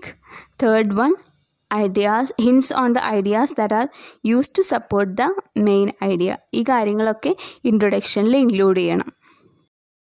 ഒരു എസ്സേയുടെ വളരെ ഇമ്പോർട്ടൻ്റ് ആയിട്ടുള്ള സെക്ഷനാണ് ബോഡി പാരഗ്രാഫ്സ് എന്ന് പറയുന്നത്. ഓരോ ബോഡി പാരഗ്രാഫും നമ്മുടെ ടോപ്പിക്കിനെ സപ്പോർട്ട് ചെയ്യുന്ന അല്ലെങ്കിൽ സെൻട്രൽ ഐഡിയനെ സപ്പോർട്ട് ചെയ്യുന്ന ഓരോ ഐഡിയകളുടെയും എക്സ്പ്ലനേഷൻ ആൻഡ് സബ്സ്റ്റാൻഷിയേഷൻ ആയിരിക്കും. അതുപോലെ ഒരു ബോഡി പാരഗ്രാഫിലും 3 തരം സെൻറ്റൻസുകളാണുള്ളത്. ഫസ്റ്റ് വൺ എന്ന് പറഞ്ഞാൽ ടോപ്പിക് സെൻറ്റൻസ്, അതായത് മെയിൻ ഐഡിയനെ പ്രസൻറ്റ് ചെയ്യുന്ന ഓരോ പാരഗ്രാഫിലും ഓരോ മെയിൻ ഐഡിയ ഉണ്ടായിരിക്കും. അപ്പോൾ ആ മെയിൻ ഐഡിയനെ പ്രസൻറ്റ് ചെയ്യുന്നതാണ് topic sentence. Next, supporting sentence or substantiation. നമ്മൾ ആ ടോപ്പിക്കിനെ നമ്മളിപ്പോൾ പ്രസൻറ്റ് ചെയ്ത മെയിൻ ഐഡിയേനെ അല്ലെങ്കിൽ ആ ടോപ്പിക്കിനെ എക്സ്പ്ലെയിൻ ചെയ്യുന്നതാണ് സപ്പോർട്ടിംഗ് സെൻറ്റൻസ്. 3 എന്ന് പറഞ്ഞാൽ sentence indicating transition to the next point or concluding statements on the topic of the paragraph. അപ്പോൾ ഒരു പാരഗ്രാഫിൽ നിന്ന് അടുത്ത പാരഗ്രാഫിൽ പോകുമ്പോൾ നമ്മൾ ലാസ്റ്റിൽ ചില സിഗ്നൽസ് കൊടുക്കും, അടുത്ത പാരഗ്രാഫിൻ്റെ ഒരു ഹിൻറ്റ് കൊടുക്കും. അപ്പോൾ ഒന്നാമത്തെ പാരഗ്രാഫിൽ നിന്ന് രണ്ടാമത്തെ പാരഗ്രാഫിൽ പോകുമ്പോൾ അതിന് ലാസ്റ്റിൽ വരാൻ പോകുന്ന പാരഗ്രാഫിനെ കുറിച്ചൊരു ഹിൻറ്റ് കൊടുക്കും. അതാണ് ട്രാൻസിഷൻ സെൻറ്റൻസ് എന്ന് പറയുന്നത്. അങ്ങനെ 3 തരം സെൻറ്റൻസുകളാണ് ബോഡി പാരഗ്രാഫ്സിൽ ഉണ്ടാവുക: topic sentence, supporting sentence, transition sentence. Number of body paragraphs എന്ന് പറഞ്ഞിട്ടുള്ളത് എത്ര വേണമെങ്കിലും ആവാം. നമ്മൾക്ക് എത്ര ഐഡിയാസ് ഉണ്ട്, എത്ര സപ്പോർട്ടിംഗ് ഐഡിയാസ് ഉണ്ട്, അത്രയും പാരഗ്രാഫ്സ് നമുക്ക് ആവാം. അത് പക്ഷേ ഇൻട്രൊഡക്ഷൻ എന്ന് പറയുന്നത് ഒരെണ്ണേ പാടുള്ളൂ, അതുപോലെ കൺക്ലൂഷനും ഒരെണ്ണേ പാടുള്ളൂ. ബോഡി പാരഗ്രാഫ്സിൻ്റെ എണ്ണം മാത്രം നമ്മുടെ പോയിൻറ്റ്സ് അല്ലെങ്കിൽ ഐഡിയാസ് സപ്പോർട്ട് ചെയ്യാൻ, സെൻട്രൽ ഐഡിയനെ സപ്പോർട്ട് ചെയ്യുന്ന പോയിൻറ്റ്സിൻ്റെ എണ്ണം അനുസരിച്ചിട്ടാണ് ബോഡി പാരഗ്രാഫ്സിൻ്റെ എണ്ണം വരുന്നത്. ഇനി ഓരോ എസ്സേയിൽ ഓരോ സെക്ഷനിലും എന്തൊക്കെയാണ് എഴുതേണ്ടത് എന്നുള്ളത് നോക്കാം. First, introduction. ഒരു എസ്സേയുടെ ആദ്യത്തെ പാരഗ്രാഫാണ് ഇൻട്രൊഡക്ഷൻ എന്ന് പറയുന്നത്. അവിടെ ടോപ്പിക്കിനെ കുറിച്ചുള്ള ടോപ്പിക്ക് ആദ്യം ഇൻട്രൊഡ്യൂസ് ചെയ്യണം, എന്നിട്ട് അതിൻ്റെ ബാക്ക്ഗ്രൗണ്ട് ഇൻഫർമേഷൻസ് പറയണം. പിന്നെ തെസിസ് സ്റ്റേറ്റ്മെൻറ്റ് എന്താണെന്നും അതിൻ്റെ എക്സ്പ്ലനേഷനും ഇൻട്രൊഡക്ഷനിൽ കൊടുത്തിരിക്കണം. മെയിൻ ഐഡിയേനെ ഒന്നും കൂടെ എക്സ്പ്ലെയിൻ ചെയ്ത് പറയണം. അതുപോലെ നിങ്ങളിനി എസ്സേയിൽ എന്തൊക്കെ കാര്യങ്ങൾ ഇൻക്ലൂഡ് ചെയ്യാൻ പോകുന്നുണ്ട് എന്നുള്ളതിൻ്റെ ഹിൻറ്റും ഇൻട്രൊഡക്ഷനിൽ കൊടുത്തിരിക്കണം. ഒന്നാമത്തെ ബോഡി പാരഗ്രാഫിൽ നമ്മൾ ആദ്യമായിട്ട് നമ്മൾ എഴുതാൻ പോകുന്ന സപ്പോർട്ടിംഗ് ഐഡിയേനെ കുറിച്ചിട്ടാണ് എഴുതേണ്ടത്. അതായത് നമുക്ക് ഒരുപാട് സപ്പോർട്ടിംഗ് ഐഡിയാസ് ഉണ്ടായിരിക്കും. അപ്പോൾ അതിൻ്റെ ഇമ്പോർട്ടൻസ് അനുസരിച്ചിട്ട് ആദ്യം നിങ്ങൾ ഏതാണോ എഴുതാൻ പോകുന്നത് അതിനെക്കുറിച്ചിട്ടാണ് ഫസ്റ്റത്തെ ബോഡി പാരഗ്രാഫ്. ഫസ്റ്റത്തെ സപ്പോർട്ടിംഗ് ഐഡിയയെ കുറിച്ചിട്ടാണ്. അതിൽ ടോപ്പിക് സെൻറ്റൻസ് ഉണ്ടായിരിക്കും. അതായത് നമ്മൾ ഈ സപ്പോർട്ടിംഗ് സെൻറ്റൻസിൻ്റെ എക്സ്പ്ലനേഷൻ, അതാണ് ടോപ്പിക് സെൻറ്റൻസ്. പിന്നെ അതിൻ്റെ ഡീറ്റെയിൽ ആയിട്ടുള്ള എക്സ്പ്ലനേഷൻ ഉണ്ടായിരിക്കും. പിന്നീട് അവസാനമായിട്ട് ട്രാൻസിഷൻ സെൻറ്റൻസും ഉണ്ടായിരിക്കും. ഇതിന് അവസാനം ലാസ്റ്റിൽ നിന്ന് അടുത്ത പാരഗ്രാഫിക്ക് എങ്ങനെ പോകുന്നു എന്ന് ഇൻഡിക്കേറ്റ് ചെയ്യുന്ന സെൻറ്റൻസിനെയാണ് ട്രാൻസിഷൻ സെൻറ്റൻസ് എന്ന് പറയുന്നത്. ഈ രണ്ടാമത്തെ ബോഡി പാരഗ്രാഫ് എക്സ്പ്ലെയിൻ ചെയ്യുന്നത് സെക്കൻഡ് സപ്പോർട്ടിംഗ് ഐഡിയനെയാണ്. അവിടെയും ഇതുപോലെ ടോപ്പിക് സെൻറ്റൻസ് ഉണ്ടായിരിക്കും. അതായത് സെക്കൻഡ് സപ്പോർട്ടിംഗ് ഐഡിയനെ പ്രസൻറ്റ് ചെയ്യും, അതിനുശേഷം സബ്സ്റ്റാൻഷിയേറ്റ് ചെയ്യും, അതായത് എക്സ്പ്ലെയിൻ ചെയ്യും ആ ഐഡിയനെ. ലാസ്റ്റായിട്ട് ട്രാൻസിഷൻ സെൻറ്റൻസും ഉണ്ടായിരിക്കും ടു ദ നെക്സ്റ്റ് ഐഡിയ. അടുത്ത ഐഡിയയിലേക്ക് പോകുന്ന ആ ഒരു ട്രാൻസിഷൻ സെൻറ്റൻസും ഉണ്ടായിരിക്കും. മൂന്നാമത്തെ ബോഡി പാരഗ്രാഫിൽ ഫോക്കസ് ചെയ്യുന്നത് മൂന്നാമത്തെ സപ്പോർട്ടിംഗ് ഐഡിയനെയാണ്. അതിലും ടോപ്പിക് സെൻറ്റൻസ് ഉണ്ടായിരിക്കും, സബ്സ്റ്റാൻഷിയേറ്റ് സെൻറ്റൻസും ഉണ്ടായിരിക്കും, ലാസ്റ്റായിട്ട് ട്രാൻസിഷൻ സെൻറ്റൻസും ഉണ്ടായിരിക്കും. നാലാമത്തെ പാരഗ്രാഫും ഫോക്കസ് ചെയ്യുന്നത് ഫോർത്ത് സപ്പോർട്ടിംഗ് ഐഡിയനെയാണ്. അതിലും ഇതുപോലെ തന്നെ ടോപ്പിക് സെൻറ്റൻസും സബ്സ്റ്റാൻഷിയേറ്റ് സെൻറ്റൻസും അതുപോലെ നാലാമത്തേന്ന് കഴിഞ്ഞിട്ട് പിന്നെ 4 പാരഗ്രാഫുള്ള ഒരു എസ്സേ ആണെങ്കിൽ നാലാമത്തെ കഴിഞ്ഞ് പിന്നെ വരുന്നത് 4 ബോഡി പാരഗ്രാഫുള്ള എസ്സേ ആണെങ്കിൽ 4 കഴിഞ്ഞ് പിന്നെ വരുന്നത് കൺക്ലൂഷൻ ആയിരിക്കും. അപ്പോൾ നാലാമത്തതിൽ ലാസ്റ്റായിട്ട് നമ്മൾ കൺക്ലൂഷനെ കുറിച്ചിട്ട് ഇൻഡിക്കേറ്റ് ചെയ്യണം. ഇനി കൺക്ലൂഷൻ എന്ന് പറഞ്ഞിട്ടുണ്ടെങ്കിൽ ഒരു എസ്സേയുടെ ലാസ്റ്റത്തെ പാരഗ്രാഫാണ്. അതിൽ നമ്മൾ ഇതിന് മുൻപ് പറഞ്ഞിട്ടുള്ള ഇമ്പോർട്ടൻ്റ് ആയിട്ടുള്ള ഐഡിയാസൊക്കെ ഒന്നുകൂടെ പറയും. പുതിയ ഐഡിയാസ് ഒന്നും ഒരിക്കലും കൺക്ലൂഷനിൽ കൊടുക്കരുത്. അതുപോലെ നമ്മുടെ സപ്പോർട്ടിംഗ് ഐഡിയാസിനെയൊക്കെ സമ്മറൈസ് ചെയ്യണം. പിന്നെ അവസാനം നിങ്ങൾക്കൊരു കൺക്ലൂഡിങ് റിമാർക്കും കൊടുക്കാം. Steps in planning an essay. ഒരു എസ്സേ റൈറ്റിങ്ങിൽ വരുന്ന 3 സ്റ്റെപ്സാണ് അല്ലെങ്കിൽ 3 സ്റ്റേജസ് ആണ് ഇവിടെ തന്നിട്ടുള്ളത്. First pre writing, second writing, third revising. Pre writing എന്ന് പറഞ്ഞാൽ റൈറ്റിങ്ങിന് മുൻപായിട്ട് ചെയ്യേണ്ട ചില കാര്യങ്ങളുണ്ട്. അതെന്തൊക്കെയാണെന്ന് നോക്കാം. First, understand the question, topic, purpose and audience. ആദ്യമായിട്ട് നിങ്ങൾക്ക് തന്നിട്ടുള്ള ക്വസ്റ്റ്യൻ അല്ലെങ്കിൽ ടോപ്പിക് എന്താണെന്ന് മനസ്സിലാക്കണം. നിങ്ങളുടെ റൈറ്റിങ്ങിൻ്റെ പർപ്പസ് എന്താണെന്ന് മനസ്സിലാക്കണം. അതുപോലെ നിങ്ങളുടെ റൈറ്റിങ്ങിൻ്റെ നിങ്ങൾ എഴുതുന്നതിൻ്റെ ഓഡിയൻസ് ആരാണെന്ന് മനസ്സിലാക്കണം. Next, using techniques like brainstorming, clustering, mind mapping, list and organize your ideas. Brainstorming, clustering, mind mapping, ഈ ടെക്നിക്സ് ഒക്കെ യൂസ് ചെയ്തിട്ട് നിങ്ങൾ എന്ത് ചെയ്യണം, കുറച്ച് ഐഡിയാസ് ഉണ്ടാക്കിയെടുക്കുകയും അതിനെ ഓർഗനൈസ് ചെയ്യുകയും ചെയ്യണം.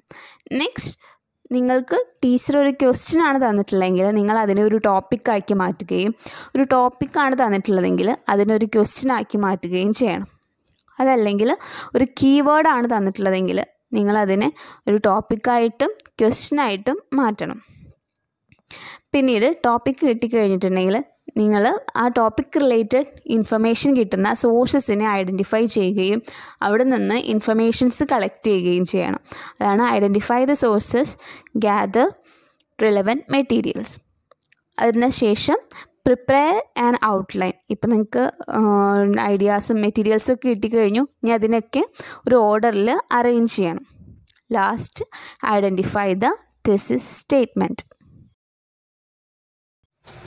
പ്രീ റൈറ്റിങ്ങിന് ശേഷം അടുത്ത സ്റ്റെപ്പാണ് റൈറ്റിംഗ്. റൈറ്റിങ്ങിൽ ആദ്യമായിട്ട് നമ്മൾ ചെയ്യേണ്ടത് frame thesis statement and list main points. ആദ്യം നമ്മൾ തിസിസ് സ്റ്റേറ്റ്മെൻറ്റ് എന്താണെന്ന് എഴുതണം. നിങ്ങളുടെ ഈ എസ്സേയുടെ തിസിസ് സ്റ്റേറ്റ്മെൻറ്റ് എന്താണെന്ന് എഴുതണം. അതിനുശേഷം ഈ എസ്സേയിൽ നിങ്ങൾ എഴുതാൻ പോകുന്ന മെയിൻ പോയിൻറ്റ്സ് എന്തൊക്കെയാണെന്ന് ലിസ്റ്റ് ചെയ്ത് വയ്ക്കണം. Next, draft introductory paragraph. അത് ലിസ്റ്റ് ചെയ്തതിന് ശേഷം അടുത്തതായിട്ട് ഇൻട്രൊഡക്ഷൻ എഴുതുക. അതിനുശേഷം ബോഡി പാരഗ്രാഫ് എഴുതുക. ബോഡി പാരഗ്രാഫ്സിൽ നമ്മൾ സപ്പോർട്ടിംഗ് ഐഡിയാസും അതിൻ്റെ സബ്സ്റ്റാൻഷിയേഷനും ട്രാൻസിഷനും കൊടുത്തിരിക്കണം. ലാസ്റ്റായിട്ട് കൺക്ലൂഡിങ് പാരഗ്രാഫ് എഴുതുക. നെക്സ്റ്റ് ആണ് റിവൈസിങ്. റിവൈസിങ്ങിൽ നമ്മൾ എഴുതിയിട്ടുള്ള എസ്സേ ഒന്നുകൂടെ വായിച്ച് അതിൽ വല്ല മിസ്റ്റേക്സോ എന്തെങ്കിലും ഉണ്ടെങ്കിൽ തിരുത്തുകയാണ് ചെയ്യുന്നത്. റിവൈസിങ്ങിൽ we edit and revise our essay. അതുകൊണ്ട് തന്നെ നമ്മൾ അതിനകത്ത് ചെക്ക് ചെയ്യും ഇൻകൺസിസ്റ്റൻസീസ് വല്ലതും ഉണ്ടോ, ടോൺ എന്താണ്, ടാബു വേർഡ്സ് ടാബു എക്സ്പ്രഷൻസ് വല്ലതും യൂസ് ചെയ്തിട്ടുണ്ടോ, ഗ്രാമർ മിസ്റ്റേക്സ് എന്തെങ്കിലും ഉണ്ടോ, സ്പെല്ലിംഗ് മിസ്റ്റേക്സും പങ്ക്ച്വേഷനും റെഫറൻസിങ്ങും ഇതെല്ലാതും ഒന്നുകൂടെ ചെക്ക് ചെയ്യും. നമ്മൾ എഴുതുന്ന ഒരു എസ്സേ എന്ന് പറഞ്ഞിട്ടുണ്ടെങ്കിൽ it is an answer to a specific question. ഒരു ക്വസ്റ്റ്യൻ നിങ്ങൾക്ക് തന്നിട്ടുള്ള ഒരു ക്വസ്റ്റ്യന് നമ്മൾ എഴുതുന്ന ഒരു ഉത്തരമാണ് എസ്സേ എന്ന് പറഞ്ഞിട്ടുള്ളത്. ഈ ക്വസ്റ്റ്യനെ നമ്മൾ ക്രിട്ടിക്കൽ ക്വസ്റ്റ്യൻ എന്നാണ് പറയുന്നത്. ഈ ക്വസ്റ്റ്യൻ നിങ്ങൾക്ക് തരുന്നത് നിങ്ങളുടെ എക്സാമിനർ ആയിരിക്കും. എക്സാമിനറാണ് നിങ്ങൾക്കുള്ള ഈ ഒരു എസ്സേയുടെ ക്രിട്ടിക്കൽ ക്വസ്റ്റ്യൻ തരുന്നത്. അതുപോലെ ചില സമയത്ത് നിങ്ങൾക്ക് ക്വസ്റ്റ്യൻ തരില്ല, മറിച്ചൊരു ടോപ്പിക്കായിരിക്കും തരിക. അങ്ങനെ ടോപ്പിക്ക് തന്നിട്ടുണ്ടെങ്കിൽ ആ ടോപ്പിക്കിൽ നിന്ന് നിങ്ങൾ ക്വസ്റ്റ്യൻ ഉണ്ടാക്കിയെടുക്കണം. അതിന് എക്സാമ്പിളാണ് നിങ്ങൾക്ക് തന്നിരിക്കുന്ന essay topic ragging in college campuses ആണെങ്കിൽ നിങ്ങൾക്കത് ക്വസ്റ്റ്യനാക്കി മാറ്റാം. അപ്പോൾ അതിന് ഇവിടെ എക്സാമ്പിളായിട്ട് കുറേ ക്വസ്റ്റ്യൻസ് തന്നിട്ടുണ്ട്. അതാണ് for example, why do seniors rag the juniors in college, what are the usual motifs behind ragging. ഇങ്ങനെ നമുക്ക് ഓരോ ക്വസ്റ്റ്യനാക്കി മാറ്റിയെടുക്കാം. എന്നിട്ട് പിന്നെ അതിൻ്റെ ഒരു ആൻസർ എന്നുള്ള രീതിയിൽ എസ്സേ എഴുതിയാൽ മതി. ടോപ്പിക്കാണ് തന്നിട്ടുള്ളതെങ്കിൽ നിങ്ങൾ ആ ടോപ്പിക്കിനെ ഒരു ക്വസ്റ്റ്യനാക്കി മാറ്റി ആ ക്വസ്റ്റ്യൻ്റെ ആൻസർ എഴുതുക. ഇനി പ്രീ റൈറ്റിംഗ് എന്താണെന്ന് കുറച്ച് ഡീറ്റെയിൽ ആയിട്ട് നോക്കാം. പ്രീ റൈറ്റിംഗ് എന്ന് പറഞ്ഞാൽ നമ്മളൊരു എസ്സേ എഴുതുന്നതിന് മുൻപ് ചെയ്യുന്ന കുറച്ച് ആക്ടിവിറ്റീസിനെ പറയുന്ന പേരാണ് പ്രീ റൈറ്റിംഗ് ആക്ടിവിറ്റീസ്. ഈ ആക്ടിവിറ്റീസ് ചെയ്യുന്നത് വഴി നിങ്ങൾക്ക് നിങ്ങളുടെ ടോപ്പിക്ക് ഒന്നും കൂടെ ഫൈൻ ആക്കുവാനും ഐഡിയാസ് ഗ്യാദർ ചെയ്യുവാനും ഐഡിയാസിനെ ഓർഗനൈസ് ചെയ്യുവാനും നിങ്ങൾ എഴുതാൻ പോകുന്ന എസ്സേയുടെ ഓർഡർ ഡിസൈഡ് ചെയ്യാനും നിങ്ങളതിനെ ഹെൽപ്പ് ചെയ്യുന്നുണ്ട്. ഈ പ്രീ റൈറ്റിംഗ് സ്റ്റേജിൽ തന്നെ നിങ്ങളുടെ ഓഡിയൻസ് ആരാണ്, നിങ്ങൾ എഴുതുന്ന ഈ ഒരു എസ്സേ ആരാണ് വായിക്കാൻ പോകുന്നത്, നിങ്ങളുടെ ഓഡിയൻസ് ആരാണെന്നുള്ളത് മനസ്സിലാക്കണം. അതിനനുസരിച്ച് നിങ്ങളുടെ ലാംഗ്വേജും നിങ്ങൾ എഴുതുന്ന ലാംഗ്വേജ് എന്താണെന്ന് ഡിസൈഡ് ചെയ്യുന്നത് നിങ്ങളുടെ ഓഡിയൻസ് അനുസരിച്ചാണ്. ബിക്കോസ് നിങ്ങൾ അത്ര എഡ്യൂക്കേറ്റഡ് അല്ലാത്ത ഒരാൾക്കായിട്ടാണ് എഴുതുന്നതെങ്കിൽ നിങ്ങൾ വലിയ വാക്കുകളൊന്നും ഉപയോഗിച്ച് അവർക്ക് മനസ്സിലാവില്ല. അതുപോലെ നല്ല എഡ്യൂക്കേറ്റഡ് ആയിട്ടുള്ള ആൾക്കാർക്ക് വേണ്ടിയിട്ടാണ് നിങ്ങൾ എഴുതുന്നതെങ്കിൽ നിങ്ങളുടെ ലാംഗ്വേജും അതിനനുസരിച്ചുള്ളതായിരിക്കും. അല്ലാതെ സാധാരണ ലാംഗ്വേജ് യൂസ് ചെയ്തിട്ട് കാര്യമില്ല. വളരെ എഡ്യൂക്കേറ്റഡ് ആയിട്ടുള്ള ആൾക്കാരാണെങ്കിൽ അവരുടെ രീതിയിലുള്ള ലാംഗ്വേജ് വേണം യൂസ് ചെയ്യാൻ. അപ്പോൾ നിങ്ങൾ എഴുതി തുടങ്ങുന്നതിന് മുൻപ് നിങ്ങളുടെ ഓഡിയൻസ് ആരാണെന്ന് മനസ്സിലാക്കണം. എന്നിട്ട് അതിനനുസരിച്ചുള്ള ലാംഗ്വേജ് വേണം യൂസ് ചെയ്യാൻ. അങ്ങനത്തെ ലാംഗ്വേജ് യൂസ് ചെയ്താലേ, ഓഡിയൻസിന് കംഫർട്ടബിൾ ആയ ലാംഗ്വേജ് യൂസ് ചെയ്താലേ നിങ്ങളുടെ കമ്മ്യൂണിക്കേഷൻ പ്രോപ്പറായിട്ട് നടക്കുകയുള്ളൂ. സാധാരണ ഒരു അക്കാഡമിക് റൈറ്റിങ്ങിൻ്റെ ഓഡിയൻസ് എന്ന് പറയുന്നത് ലേൺ പീപ്പിൾ, സ്റ്റുഡൻസ്, ഇൻസ്ട്രക്ടേഴ്സ് ഇവരൊക്കെ ആയിരിക്കും. ബ്രെയിൻ സ്റ്റോമിങ് എന്ന് പറഞ്ഞിട്ടുണ്ടെങ്കിൽ ഒരു ഗ്രൂപ്പ് ആക്ടിവിറ്റിയാണ്. ഫോർ എക്സാമ്പിൾ, നമ്മൾ ഒരു ടൂറ് പോവുകയാണ്, കോളേജിൽ നിന്ന് ഒരു ടൂറ് പോകുന്ന സമയത്ത് ഒരു ആൾ വന്നിട്ട് അല്ലെങ്കിൽ നിങ്ങളുടെ ഒരു ലീഡർ വന്നിട്ട് ഇതാ നമ്മൾ ടൂറ് പോവുകയാണ്, നിങ്ങൾക്കുള്ള സജഷൻസ് വല്ലതും ഉണ്ടോ എന്ന് ചോദിക്കാറില്ലേ സാധാരണ. അപ്പോൾ നമ്മൾ ഓരോരുത്തരും നമുക്ക് അവിടെ പോകണം ഇവിടെ പോകുമെന്ന് പറഞ്ഞിട്ട് ഓരോരോ ആൾക്കാരും ഓരോരോ ഐഡിയാസ് പറയും. അപ്പോൾ ഈ ടൂർ എന്ന് പറഞ്ഞ ടോപ്പിക്കിനെ റിലേറ്റ് ചെയ്തിട്ടുള്ള ഒരുപാട് ഐഡിയാസ് അവിടെ നിന്ന് നമുക്ക് കളക്ട് ചെയ്യാൻ പറ്റും. അപ്പോൾ അതേപോലെ ഒരു ഓർഗനൈസേഷനിൽ ഒരു പുതിയ പ്രൊജക്റ്റ് തുടങ്ങുന്ന നേരത്തും അവിടുത്തെ എംപ്ലോയീസിനെയൊക്കെ വിളിച്ചിട്ട് അവരോട് സജഷൻസ് ചോദിക്കുക. അപ്പോൾ ഓരോരുത്തരും ഓരോരോ ഐഡിയാസ് പറയും. അപ്പോൾ ആ ഒരു പ്രൊജക്റ്റിന് ഒരുപാട് ഐഡിയാസ് കിട്ടും. അതേപോലെ ഉള്ള ഒരു അതാണ് ബ്രെയിൻ സ്റ്റോമിംഗ് എന്ന് പറഞ്ഞിട്ടുണ്ടെങ്കിൽ. ആ ഒരു കാര്യം നമുക്ക് എസ്സേ റൈറ്റിങ്ങിലും യൂസ് ചെയ്യാൻ പറ്റും. കൂടുതലായിട്ട് ഓർഗനൈസേഷനിലും ഒക്കെ ഈ ഒരു ബ്രെയിൻ സ്റ്റോമിംഗ് പ്രോബ്ലം സോൾവിങ്ങിന് വേണ്ടിയിട്ടും, അതുപോലെ എന്തെങ്കിലും ഒരു ചാലഞ്ചസും കോൺഫ്ലിക്ട്സും ഒക്കെ ഉണ്ടായിട്ടുണ്ടെങ്കിൽ, എന്തെങ്കിലും ഒരു പ്രശ്നം ഉണ്ടായിട്ടുണ്ടെങ്കിൽ അതിന് സൊല്യൂഷൻ കണ്ടുപിടിക്കാനൊക്കെ ആയിട്ടാണ് കൂടുതലും ഈ ബ്രെയിൻ സ്റ്റോമിംഗ് യൂസ് ചെയ്യുന്നത്. അത് ഈ ഒരു എസ്സേ റൈറ്റിങ്ങിന് മുൻപുള്ള പ്രീ റൈറ്റിംഗ് ആക്ടിവിറ്റീസിൽ വളരെ ഉപകാരപ്രദമായിട്ടുള്ള ഒന്നാണ് ബ്രെയിൻ സ്റ്റോമിംഗ് എന്ന് പറഞ്ഞിട്ടുണ്ടെങ്കിൽ. അതുവഴി നിങ്ങൾക്ക് ഒരുപാട് ഐഡിയാസ് ഉണ്ടാക്കിയെടുക്കാൻ സാധിക്കും. അത് ഒരു എസ്സേ റൈറ്റിങ്ങിൽ എങ്ങനെയൊക്കെ ചെയ്യാം എന്നുള്ളത് നോക്കാം. ബിക്കോസ് എസ്സേ റൈറ്റിങ്ങിൽ ഒരാളല്ലേ ഉണ്ടാവുള്ളൂ. ഈ ബ്രെയിൻ സ്റ്റോമിംഗ് പറഞ്ഞൊരു ഗ്രൂപ്പ് ആക്ടിവിറ്റിയാണ് നിങ്ങളോട് പറയില്ലേ. അപ്പോൾ എസ്സേ റൈറ്റിങ്ങിൽ എന്തൊക്കെ ചെയ്യാമെന്ന് വെച്ചാൽ, ഒന്നെങ്കിൽ brain Storm around the keyword. ഒരു കീവേഡിൽ നിന്ന് ഒരുപാട് ഐഡിയാസ് ഉണ്ടാക്കാൻ ശ്രമിക്കുക. ഒരു ഷീറ്റ് എടുത്ത് അതിൽ നിങ്ങൾ എസ്സേ എഴുതുന്നതിൽ ഒരു കീവേഡ് എഴുതി വയ്ക്കുക. എസ്സേയിലെ ഒരു മെയിൻ വേർഡ്, ഇപ്പോൾ ജെൻഡർ റിലേറ്റഡ് ഒന്നാണെങ്കിൽ ജെൻഡർ എന്ന് എഴുതി വയ്ക്കുന്നു. എന്നിട്ട് അതിന് ചുറ്റും ഒരു പദസൂര്യൻ പോലെ ഒരു വട്ടം വരച്ച് അതിന് ഓരോ വരയിലിട്ട് ആ ജെൻഡർ റിലേറ്റ് ചെയ്തിട്ടുള്ള ടേംസ് ചുറ്റും എഴുതി വയ്ക്കുക. അപ്പോൾ ആ ടോപ്പിക്ക് റിലേറ്റ് ചെയ്തിട്ടുള്ള ഒരുപാട് ഐഡിയാസ് കിട്ടി. അതേപോലെ അല്ലെങ്കിൽ ഒരു ലിസ്റ്റ് ഓഫ് കീവേഡ്സും ഫ്രേസസും ഐഡിയാസും നിങ്ങൾ ടോപ്പിക്കിനെ കുറിച്ച് എഴുതി വയ്ക്കുക. ടോപ്പിക്ക് ഉണ്ട്, അപ്പോൾ ആ ടോപ്പിക്കിനെ കുറിച്ചിട്ട് കുറേ കീവേഡ്സും കുറേ ഫ്രേസസും ഐഡിയാസും ഒക്കെ ഒരു ഷീറ്റിൽ എഴുതി വയ്ക്കാം. അതല്ലെങ്കിൽ നമുക്ക് നിങ്ങളുടെ ടോപ്പിക്കിനെ മെയിൻ പോയിൻറ്റ്സായി ഡിവൈഡ് ചെയ്യാം. മെയിൻ പോയിൻറ്റ്സായിട്ട് കുറച്ച് മെയിൻ പോയിൻറ്റ്സായിട്ട് ഡിവൈഡ് ചെയ്ത് ഓരോ മെയിൻ പോയിൻറ്റിനും കീവേഡ്സും ഫ്രേസസും ഐഡിയാസും കണ്ടെത്തുക. അതല്ലെങ്കിൽ നിങ്ങൾക്ക് ഒരു ഫ്രണ്ട്, ഒരു പാർട്ട്ണർ കണ്ടെത്തി പാർട്ട്ണറുമായി ഡിസ്കസ് ചെയ്തിട്ട് ഈ ടോപ്പിക് റിലേറ്റ് ചെയ്തിട്ടുള്ള ഒരുപാട് ഐഡിയാസ് ഉണ്ടാക്കിയെടുക്കാം. ഇതൊക്കെയാണ് ബ്രെയിൻ സ്റ്റോമൽ വഴി ഐഡിയാസ് കണ്ടെത്താനുള്ള മാർഗങ്ങൾ. Organising and outlining. നിങ്ങളൊരു എസ്സേ എഴുതുന്നതിന് മുൻപായിട്ട് അതിൻ്റെ ഒരു ഔട്ട്ലൈൻ ഉണ്ടാക്കിയെടുക്കണം. ഒരു ഔട്ട്ലൈൻ ഉണ്ടാക്കി എടുത്തു കഴിഞ്ഞിട്ടുണ്ടെങ്കിൽ പിന്നെ നിങ്ങൾക്ക് എസ്സേ എഴുതുമ്പോൾ അത് കുറച്ചുകൂടെ ഈസി ആയിരിക്കും. ഔട്ട്ലൈൻ ഉണ്ടാക്കിയെടുക്കുക എന്ന് പറഞ്ഞാൽ ഇപ്പം നിങ്ങൾ കുറേ പോയിൻറ്റ്സൊക്കെ എന്തൊക്കെ എഴുതണം എന്നുള്ളതിന് കുറേ ഐഡിയാസും പോയിൻറ്റ്സും ഒക്കെ ഉണ്ടാക്കിയിട്ടുണ്ടായിരിക്കും. ആ ഐഡിയകളെയും പോയിൻറ്റ്സിനെയും ഒരു ഓർഡറിൽ എഴുതുക. ആദ്യം എന്ത് എഴുതണം, പിന്നീട് എന്ത് എഴുതണം എന്നുള്ള രീതിയിൽ ഒരു ലോജിക്കൽ ഓർഡറിൽ എഴുതുക, അല്ലെങ്കിൽ അറേഞ്ച് ചെയ്ത് വയ്ക്കുക. അതിനെയാണ് ഔട്ട്ലൈൻ എന്ന് പറയുന്നത്. ഇങ്ങനെ ചെയ്ത് കഴിഞ്ഞിട്ടുണ്ടെങ്കിൽ പിന്നെ നിങ്ങൾക്ക് എഴുതുമ്പോൾ എന്ത് എഴുതണം എന്നുള്ളൊരു ഡൗട്ട് വരില്ല. അതുവഴി നിങ്ങൾക്ക് ഈസി ആയിട്ട് കുറച്ച് ടൈമിൻ്റെ ഉള്ളിൽ തന്നെ എസ്സേ എഴുതാൻ സാധിക്കും. അപ്പോൾ എന്തൊക്കെയാണ് ഈ ഔട്ട്ലൈനിങ്ങിൽ അല്ലെങ്കിൽ ഓർഗനൈസ് ചെയ്യുമ്പോൾ എന്തൊക്കെയാണ് ചെയ്യേണ്ടതെന്ന് നോക്കാം. ആദ്യമായിട്ട് നിങ്ങൾ തെസിസ് സ്റ്റേറ്റ്മെൻറ്റ് റെഡിയാക്കി വയ്ക്കുക. അതിനുശേഷം നിങ്ങളുടെ എസ്സേയിൽ ഏതൊക്കെ സബ് ടോപ്പിക്സ് ആണ് നിങ്ങൾ എഴുതാൻ പോകുന്നത് എന്നുള്ളത് ഡിസൈഡ് ചെയ്യുക.